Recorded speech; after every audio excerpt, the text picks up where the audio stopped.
And what did the Prophet ﷺ say? What did the Prophet ﷺ say in Kitab al-Iman in Sahih al-Bukhari? لا يؤمن أحدكم حتى أكون أحب إليه من والده وولده والناس أجمعين. You will not truly believe until I, Muhammad, become more beloved to you than your parents, your children, and all of mankind put together. Where is your justice? Where is your justice? Those of you who are listening. This is black and white. This is black and white. Absolutely disgusting language. And not by the very academic point, we can at least we can say to a reasonable person, why he has to say this? When you gave already your opinion, why you have to say this? Absolutely. Why do you have to use these disgusting words for the Prophet sallallahu alaihi wasallam? Why? Why go down to that level? Why?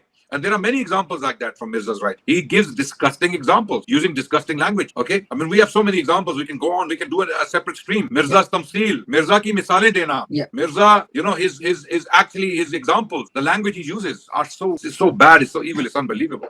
Very, very, very disturbing. Unfortunately. La hawla wa la quwwata illa billah. Inna lillahi wa inna ilayhi raji'un. So basically, brothers and sisters, obviously Muslims, they cannot even begin to imagine. Allah has not given this mind to a believer which can even think of this filth. Believer does not have this mind. But I want to request the common Ahmadis, repent. Leave this man. I challenge any Qadiani, any Ahmadi listening right now to use language like this for your parents. You will never say, my father, mera baap mutne aur hagne ke liye gaya. Shitting and pissing. Yeah. Literally shitting. My father's gone for shitting and pissing. You're not going to say that about your mother. This is not a joke. This is not a trivial matter that you can pass through just like, oh no. You can't just turn it.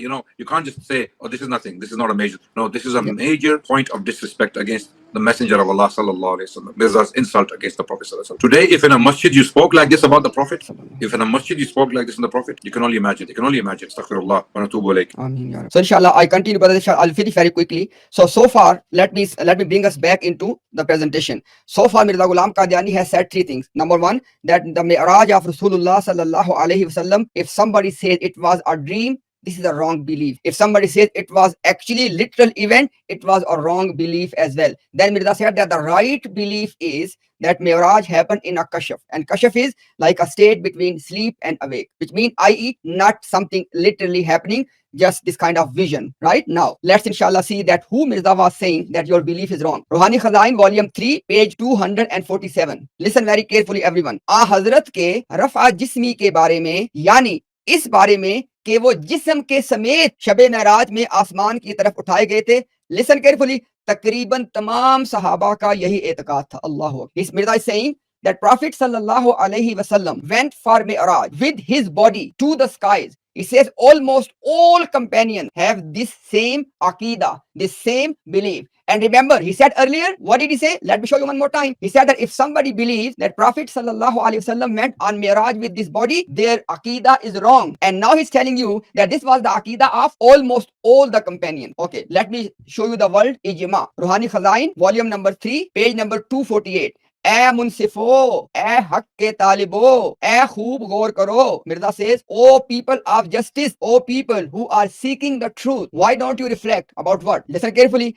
क्या हमारे नबी सल्लल्लाहु अलैहि वसल्लम का आसमान पर जिस्म के साथ चढ़ जाना? He says, don't you know that our Prophet sallallahu alaihi wasallam ascending to the heaven with his body और फिर जिस्म के साथ उतरना and then coming down with his body, क्या ये ऐसा अकीदा नहीं है जिस पे सदर अव्वल का इजमा था? He says that don't you know that this is the belief, the aqidah that Rasulullah sallallahu alaihi wasallam when ascended with his body and came back with his body. He says that don't you know that the first generation, the first generation of, look, please listen very, very carefully. Before he said that most of the companions, and now he says Sadr Awwal ka ijma tha. He says it was consensus in the first generation on what? That Rasulullah sallallahu alaihi wasallam went for his mi'raj with his body and came back with the body. Or baaz sahabi is ijma ke mukhalif hue. He says some of the companions, they were opposite to this ijma. Okay, I want you to not forget two things. Number one, he is acknowledging the ijma. And number two, he's saying there were few companions, they were opposing this ijma. I come to this in a minute. किसी ने उनकी तकफीर नहीं की. Nobody has called them kuffar. ना उनका नाम मुल्हद रखा. Nobody has called them the deviant or atheist, dal or ma'awwal or mukhti रखा. Nobody called them that you are doing the ta'wil, i.e. you are, reverting the words from the actual meanings, or you are mistaken, or you are misguided. Now, I will tell you the reason why Mirza made this last statement. But first, I want you to focus on this point. What is the point? Are you listening, people? Please pay attention. Before, Mirza said that those who believe that Mi'raj happened with the body, their belief is wrong. And now he's telling you that this belief, the aqidah that Miraj happened with the body, it was the belief of most of the companions. And then he said it was ijma of the companion. And then he says there were few companions, they were opposite to this ijma. Now, you tell me, is he accepting the ijma of the companions? You tell me. Now, somebody might try to give you a deception. Oh, look, Mirza is saying that there were some companions, they were not accepting this ijma. Listen very, very, very carefully. You remember the issue that when Mirza Ghulam Qadiani was claiming, please pay attention.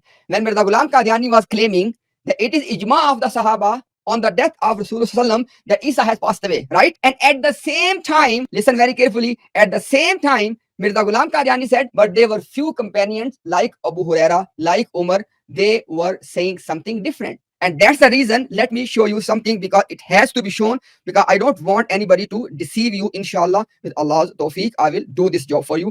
Let me just show you something on the screen very quickly. Okay, I have made this whole presentation that how MGA proves ijma or consensus. Okay, now look at this one. Sorry. So basically, this is the methodology of Mirza Ghulam Qadiani. Number A, what is said and believed by the majority, that will be considered right. If a few people go against the majority, they will be ignored as they could be mistaken. This is how Mirza Ghulam Qadiani proved. And I have 3 examples. I'll show you one example, which is the actual example of ijma on the death of Isa. Look at this one. Mirza says, Malfuzat, volume number 2, page 206. सबसे पहला इजमा आ हजरत की वफात के बाद मसीह की वफात पे हुआ था. He is telling you it was the first consensus amongst companions was on the death of Rasulullah sallallahu alaihi wasallam. About what? About the death of Isa alayhi salam. Okay, then he said इस पे तमाम असहाब का इजमा था, एक फर्द भी बाहर ना रहा. Ruhani Khazain, volume 17, page 92. Mirza says that all the companions, they have consensus. Not a single one of them was outside of this consensus. But now, guess what? Ruhani Khazain, volume 3, page 254. अक्सर सहाबा मसीह का फौत हो जाना मानते रहे हैं. He says that majority of the companions, they used to believe that Isa has died. Are you listening? Majority of the companions. It was, again, why I am showing you all of that? For one reason. So I can establish for you, so nobody can deceive you. When Mirza Ghulam Qadiani used to prove his quote-unquote ijma, he was acknowledging that it was the majority position, but he was calling this majority position as ijma. I give you very quickly one example. Okay, look at this one. Ruhani Khazain, volume number 3, page 356. हम बयान कर आए हैं कि मसीह दज्जाल के तअय्युन और तशखीस में इस्लाम के करने अव्वल के बुजुर्गों में इख्तलाफ रहा है. Allahu Akbar. Alhamdulillah. Same thing. Mirza said that as far as the first generation is concerned, you remember in the event of Miraj, he used the same thing, first generation. Okay, he says that as far as the first generation is concerned, they have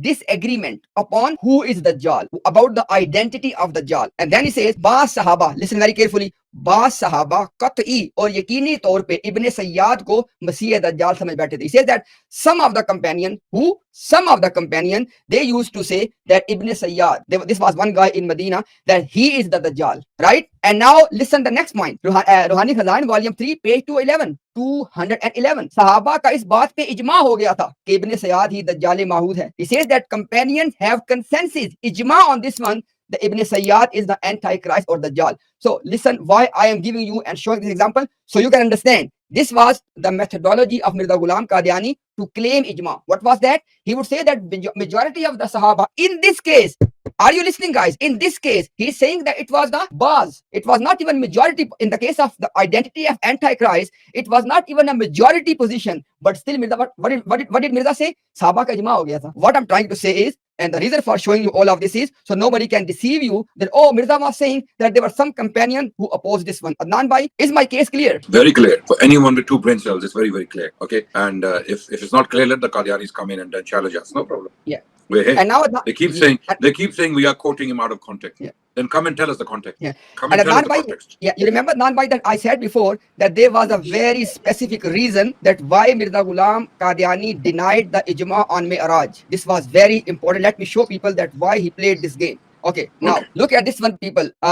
Yes, this is the reason which will make you clear.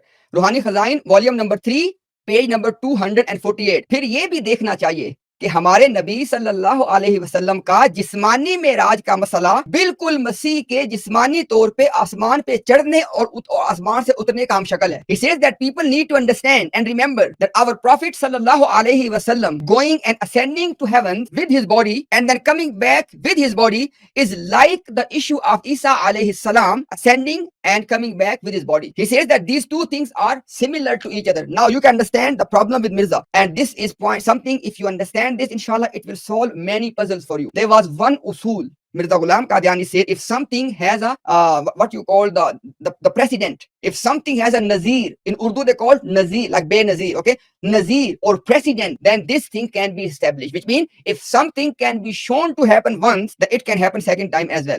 So because Mirza Ghulam Qadiani knew that if I am going to acknowledge the bodily ascension, that it will make my case weak to reject the bodily ascension of Isa alayhi salam. For this reason, what did he do? He played the game of Ruhani Rafa, spiritual ascension for Isa, and likewise the Kashf ascension for Rasulullah sallallahu alaihi wasallam. And last reference is very interesting, very interesting. Ruhani Khazain, volume 23, page 227. Mirza says, फिर मजमून पढ़ने वाले ने कुरान शरीफ पे एतराज किया कि उसमें लिखा है कि ईसा माँ गोश्त पोस्ट आसमान पे चढ़ गया था. Mirza says that the objector has raised the objection that Isa alayhi salam ascended to heaven with his body. Now listen very, very carefully. This is our answer. Mirza is quoting in the first part. Second part is Dajjal and first part is our answer. Mirza says, हमारी तरफ से ये जवाब ही काफी है. Mirza said it is a sufficient answer from our side. What is that? अव्वल तो खुदा की कुदरत से कुछ बईद नहीं है कि इंसान जिसमें अंसरी के साथ आसमान पे चढ़ जाए. Are you listening? Are you listening, people? Mirza is saying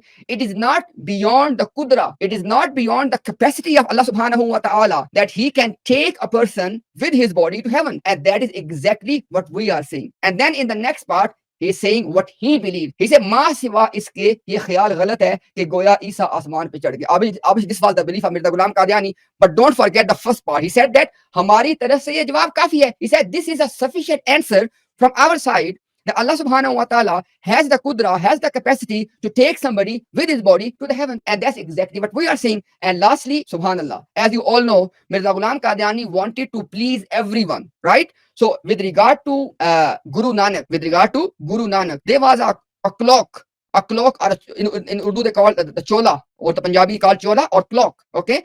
Mirza says कि बाज़ लोग इस बयान पे ताज्जुब करेंगे कि ये चोला आसमान से नाजिल हुआ. He says that some people can raise the objection that the clock of Guru Nanak descended from the heaven, और खुदा ने इसको अपने हाथ से लिखा, and God wrote it with his own hand. And then Mirza says, listen everybody, मगर खुदा ताला की बेइंतहा कुदरतों पर नजर करके कुछ ताज्जुब की बात नहीं है. He says that if you look at the kudra of the capacity of Allah subhanahu wa ta'ala, there is no wonder, no surprise, क्योंकि इसकी कुदरतों की किसी ने हद बसत नहीं की. He said no one knows the limit of Allah's kudra. कौन इंसान कह सकता है कि खुदा की कुदरतें सिर्फ इतनी ऐसे आगे नहीं है. He says can you say that Allah's kudra has a limit and nothing beyond that? And then he says something very important, and this is what I want to say to Mirza Ghulam Qadiani and to those who are defending him. Mirza says ऐसे कमजोर और तारीक ईमान तो इन लोगों के हैं जो आजकल नेचरी या ब्रह्मु के नाम से मौसूम है. Mirza says if you have such a weak iman, if you have such a dark iman, what iman? If you do not believe, now look at this one.